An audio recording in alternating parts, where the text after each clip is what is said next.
तो हेलो जय हिंद, नमस्कार साथियों। मैं पुष्पेंद्र कुमार आप सभी का स्वागत करता हूं आपके अपने यूट्यूब चैनल पुष्पेंद्र मैथ पर, जिस पर हमने पिछली वीडियो में क्लास 11th का मैथमेटिक्स का चैप्टर नंबर 1 शुरू किया था, जिसमें हमने इंट्रोडक्शन के माध्यम से सेट की परिभाषा और सेट को निरूपित करना और संख्याओं के महत्वपूर्ण सेट को समझा था। फिर जिसके बाद आज हम उस सेट के कुछ एग्जाम्पल एंड उसके बाद एक्सरसाइज 1.1 को भी पढ़ेंगे। तो चलिए आज वीडियो शुरू करते हैं, जिसमें हम सबसे पहले कुछ एग्जाम्पल को सॉल्व करेंगे जो मैंने अलग अलग बुक से इस पेज में लिख रखे हैं। इन्हीं के माध्यम से हम सेट को समझेंगे। तो चलिए मैं इन्हें यहाँ पर नोट कर देता हूँ, फिर उसके बाद एक एक करके सभी को समझा दूंगा। चलिए लिखता हूँ।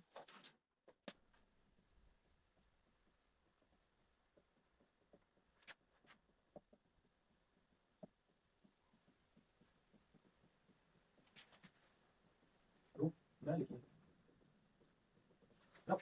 निम्नलिखित समस्या को रोस्टर रूप में लिखिए। मतलब यहाँ पर जितने भी एग्जाम्पल मैं लिखूंगा उन सभी को रोस्टर रूप में हमें लिखना है। तो एग्जाम्पल नंबर 1 पहले मैं यहाँ पे लिख देता हूँ, फिर उन्हें एक एक करके समझा दूंगा। ठीक है। सच दैट एक्स एक धन पूर्णांक है तथा एक्स स्क्वायर लेस देन 14 40। दूसरा एग्जाम्पल है एक्स सच दैट एक्स दो अंकों की एक ऐसी संख्या है जिसके अंकों का योग 8 है। 8 है। ठीक। अगला example number 3 x such that x एक अभाज्य संख्या है जो 60 की भाजक है।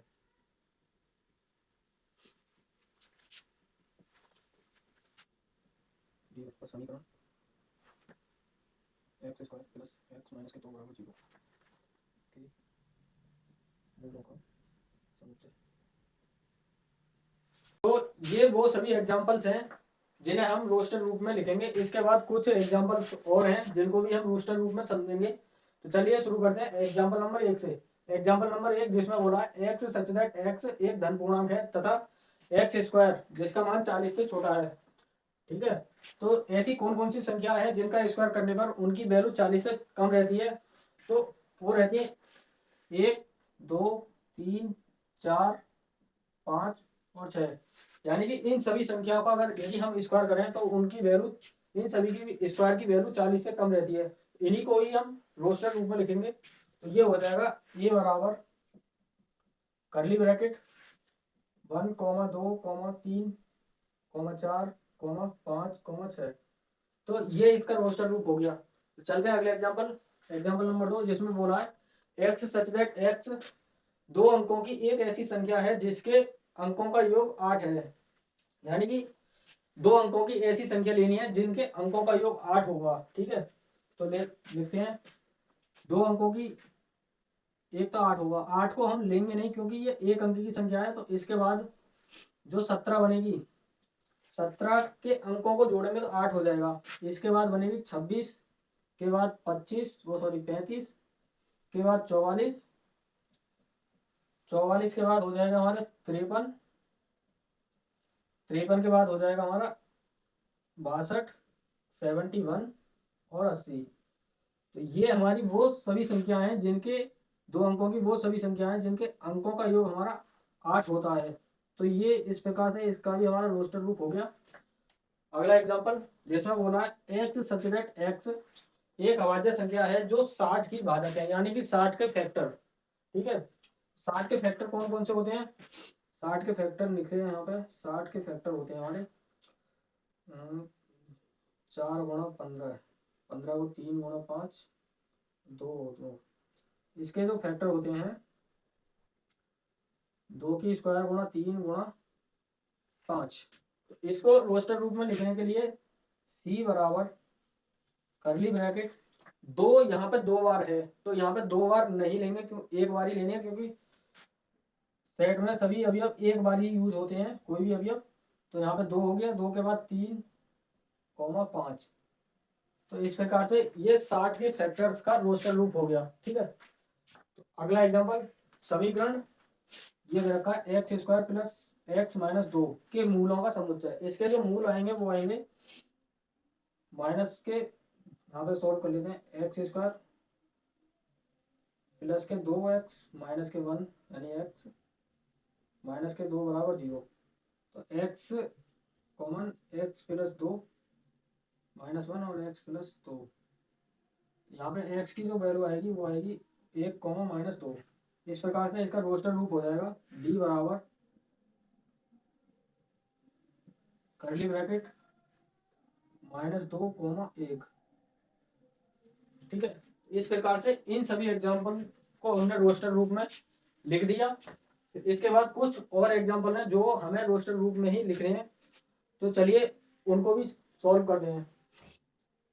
इसको मैं साफ कर देता हूँ। अगला एग्जाम्पल 5 जिसमें बोला है ई बराबर यानी शब्द त्रिकोणोमेट्री के सभी अक्षरों का समुच्चय। अगला एग्जाम्पल जिसमें बोला है एक्स सच दैट एक्स एक विषम प्राकृत संख्या है, एक विषम प्राकृत संख्या है। अगला example 7 x such that x एक पूर्णांक है तथा माइनस के 1/2 greater than x is less than 1, 4/9/2।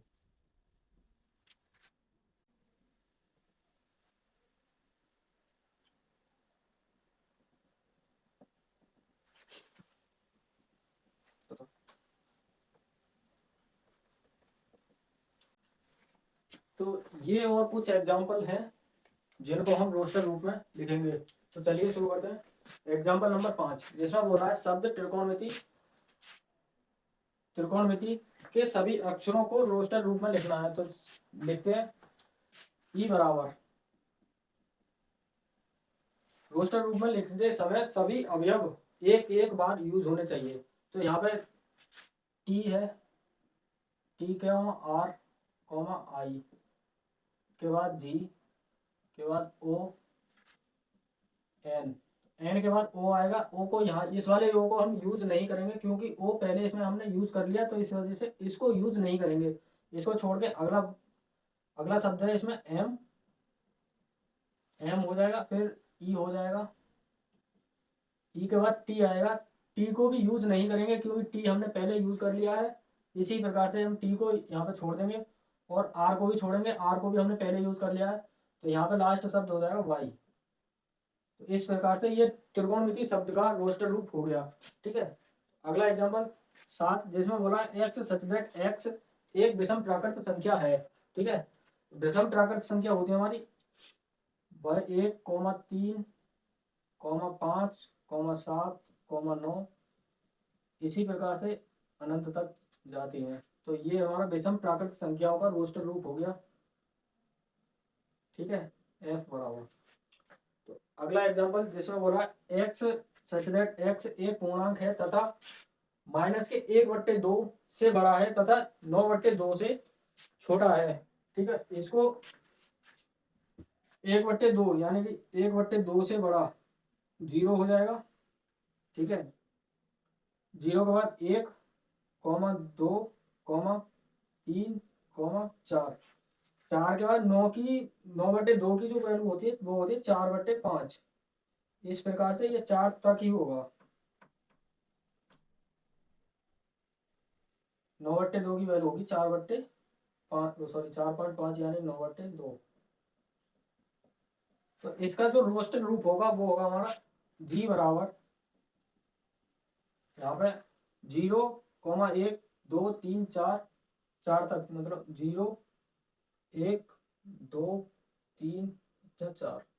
ठीक है, इस प्रकार से ये इसका भी रोस्टर रूप हो गया।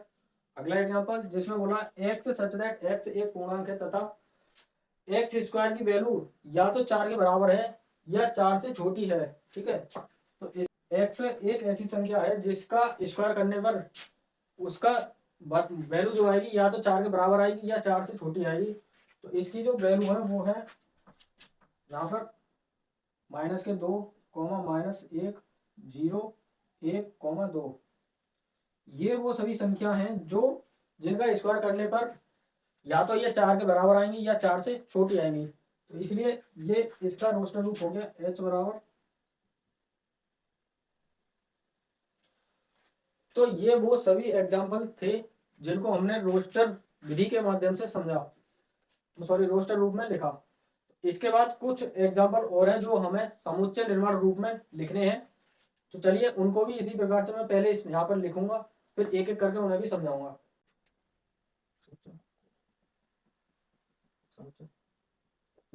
निर्माण रूप में लिखिए। ये जो एग्जाम्पल आने वाले हैं वो हमें समुच्चय निर्माण रूप में लिखने हैं। ठीक है, तो यहाँ पे मैं एग्जाम्पल लिख देता हूँ एक एक करके, उसके बाद समझाऊंगा। एग्जाम्पल एक 4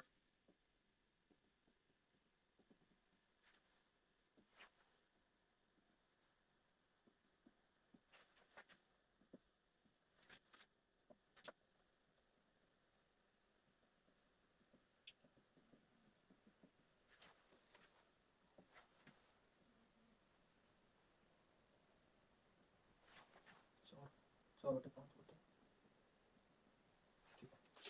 इसके बाद अगला एग्जाम्पल 5।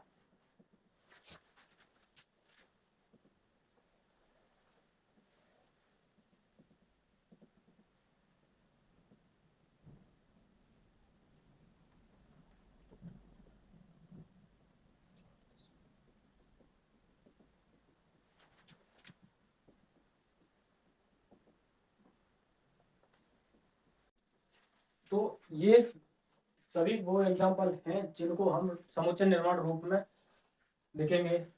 तो चलिए करते हैं शुरू।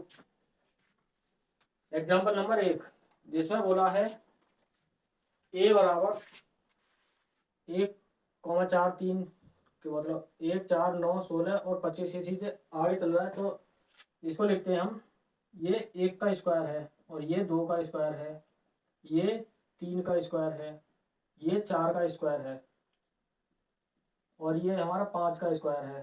तो इसी प्रकार से आगे चलते जा रहा है। इसको समुच्चय निर्माण रूप में लिखने के लिए इसको लिखेंगे यहाँ पर, मैं a बराबर, इसको साफ कर देता हूँ जगह नहीं होने के कारण। यहाँ पर a बराबर x सच दैट x, ठीक है, इक्वल टू बराबर n का स्क्वायर, जहां n हमारा क्या है, एक नेचुरल नंबर है। n belongs to natural number. ठीक है, इस प्रकार से हमारा इसका एग्जाम्पल नंबर 1 का समुच्चय निर्माण रूप ये हो गया। एग्जाम्पल नंबर 2 जिसमें है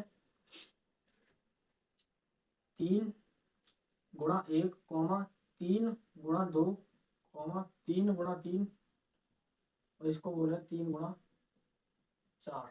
तो इसमें नेचुरल नंबर में 3 की मल्टीप्लाई की गई है हर एक में।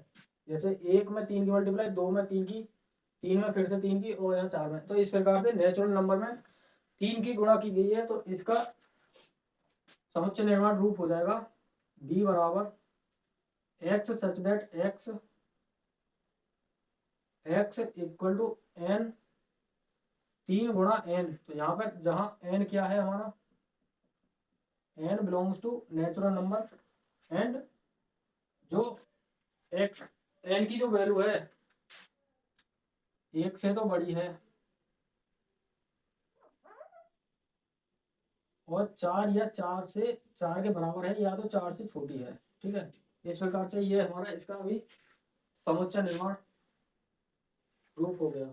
ठीक है, n की वैल्यू 1 या 1 से बड़ी है और 4 या 4 से छोटी है।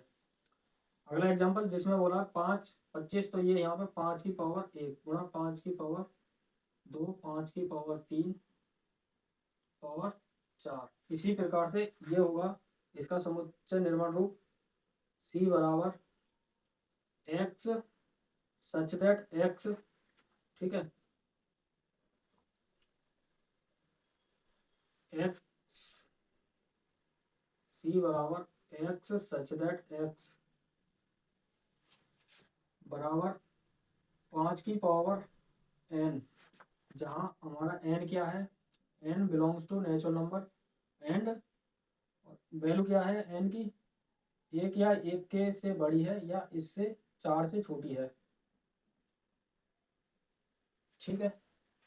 अगला है जिसमें बोला है इसका समुच्चय निर्माण रूप लिखना है, जिसमें नेचुरल नंबर ऊपर वाली वैल्यू नेचुरल नंबर है और दूसरे में यानी कि 1/1 + 1 कॉमा इसका अगला 2 2 + 1 3 3 + 1, इसी प्रकार से 4 और ये 4 + 1, ये रहेगा 5 5 + 1,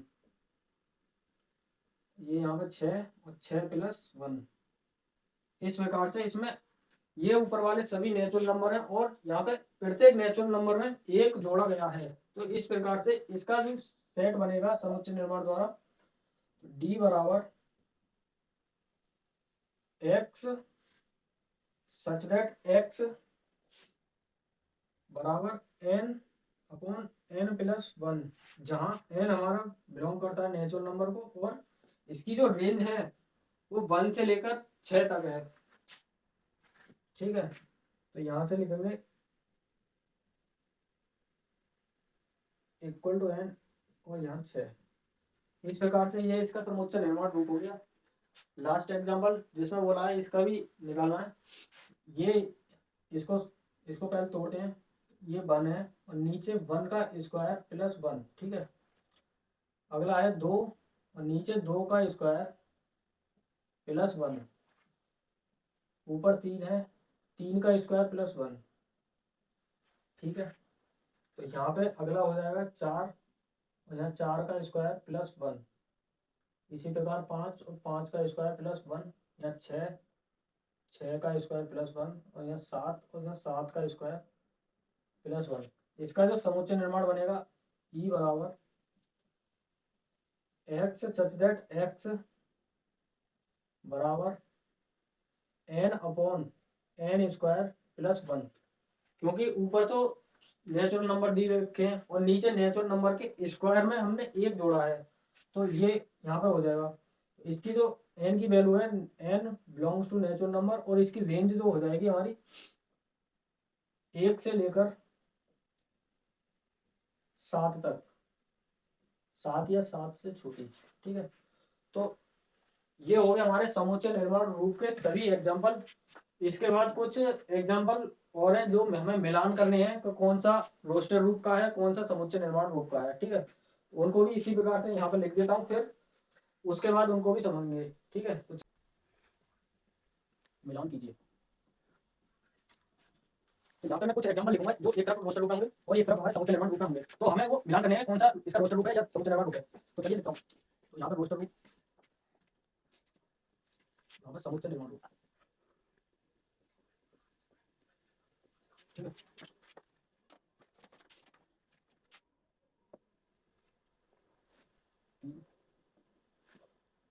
दूसरा है 2,3, तीसरा है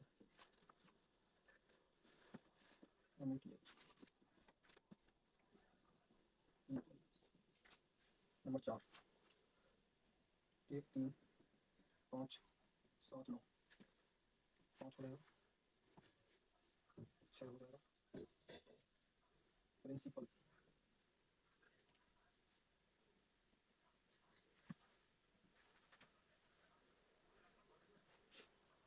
1 2 3 6 9 18, नंबर 8, ठीक है। तो ये वो सभी एग्जाम्पल हैं रोस्टर रूप में लिखे हुए हैं, ये सभी इधर लिखूंगा समुच्चय निर्माण रूप के सभी एग्जाम्पल जो एक दूसरे से हमें मिलान करने है कौन सा किस में है।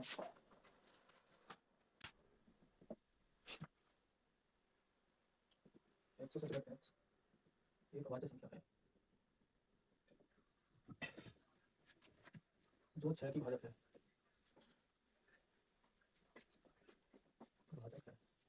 अगला है कि x से सचेट x 10 से कम एक विषम प्राकृत संख्या है, विषम प्राकृत संख्या है। अगला है c x से सचेट x एक पूर्णांक है और x + 1 बराबर 1 डी हो जाएगा।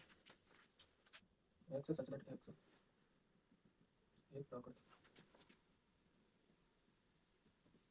संख्या है जो 6 की भाजक है, 6 की भाजक है।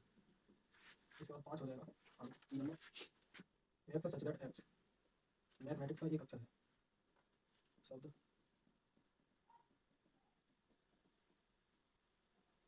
का एक अक्षर है।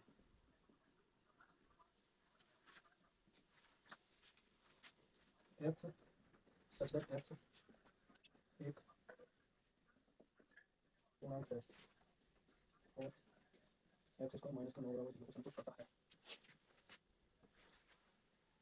x से सचेट x शब्द प्रिंसिपल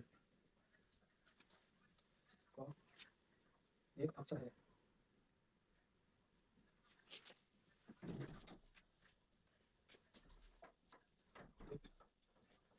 धन पूर्णांक है जो 18 की भाजक है। तो ये वो सभी क्वेश्चन है जो हमें एक दूसरे से मिलान करना है, जिसमें एक तरफ हमारे ये रोस्टर रूप के हैं और ये सभी हमारे समुच्चय निर्माण रूप के हैं। तो चलिए एक एक करके इन्हें मिलाते हैं और समझते हैं। नंबर 1 दे रखा है जिसमें 1, 2, 3 और 6 ये दे रखा है। ये देखते हैं इसमें किसको सेटिस्फाई करता है। तो ये देखते हैं डी, जिसमें बोला x सच दैट x एक प्राकृतिक संख्या है जो हमारी 6 की भाजक है। तो इसमें जितने भी एलिमेंट हैं वो सभी के सभी 6 के फैक्टर हैं। तो इस प्रकार से ये हमारा नंबर 1 जो हमारा डी से मैच करेगा। ठीक है। नंबर 2 है 2,3। 2,3 देखते हैं किससे मिलता है। इसमें बोला है ए वाले को देखो, तो x सच दैट x एक अभाज्य संख्या है जो 6 की भाजक है। मतलब 6 के 2 फैक्टर होते हैं, 2 और 3, और दोनों के दोनों ही अभाज्य होते हैं। तो इस प्रकार से ये 2 वाला ए से मैच करेगा। तो इसको यहाँ पे मिला देते हैं। ठीक है। अगला है मैथमेटिक्स। तो ये मैथमेटिक्स तो सीधा ये इस ई से मिलेगा क्योंकि इसमें ही दिया है x सच दैट x शब्द मैथमेटिक्स का ही एक अक्षर है। ठीक है। तो ये 3 नंबर ई से मिल गया। अगला है 4 नंबर, जिसमें बोला है 1, 3, 5, 7, 9। 1, 3, 5, 7, 9 देखते हैं। इसमें है बी को देखते हैं, जिसमें बोला है x सच दैट x 10 से कम एक विषम प्राकृत संख्या है। और इसमें भी ये सभी की सभी 10 से कम है और सभी की सभी विषम प्राकृत संख्या है। तो ये 4 नंबर बी से मिल जाएगा। ठीक है। अगला है 0। तो यहाँ पे 0 इसमें है x सच दैट x एक पूर्णांक है और इसको सेटिस्फाई करती है। अगर इस वाली इक्वेशन को हम सॉल्व करेंगे तो x बराबर हमारे क्या आएगा, 0 आएगा। ठीक है। तो इसका 5 नंबर सी से मैच हो गया। ठीक है। तो अगला है प्रिंसिपल। तो ये प्रिंसिपल इसे ये यहीं पे मैच हो जाएगा 7 नंबर जी से। और ये है 1, 2, 3, 6, 9, 18। इसमें बोला है ये h से मैच होगा क्योंकि x सच दैट x एक धन पूर्णांक है जो 18 की भाजक है। तो ये जो सभी इसमें एलिमेंट हैं वो सभी के सभी 18 के फैक्टर हैं यानी भाजक हैं। तो अगला है 3, -3। 3, -3 ये इस वाली इक्वेशन को सेटिस्फाई करेंगे। तो इस प्रकार से 8 नंबर हमारा f से मैच हो गया। ठीक है। तो ये वो सभी एग्जाम्पल्स थे जो हमने रोस्टर विधि द्वारा, मतलब कुछ एग्जाम्पल हमने रोस्टर रूप में लिखे और कुछ ही एग्जाम्पल हमने समुच्चय निर्माण रूप में लिखे। तो जो भी इसमें बताया वो आप लोगों को समझ में आया होगा। तो अगली वीडियो में हम एक्सरसाइज 1.1 को शुरू करेंगे। तो चल मिलते हैं अगली वीडियो में, तब तक के लिए धन्यवाद।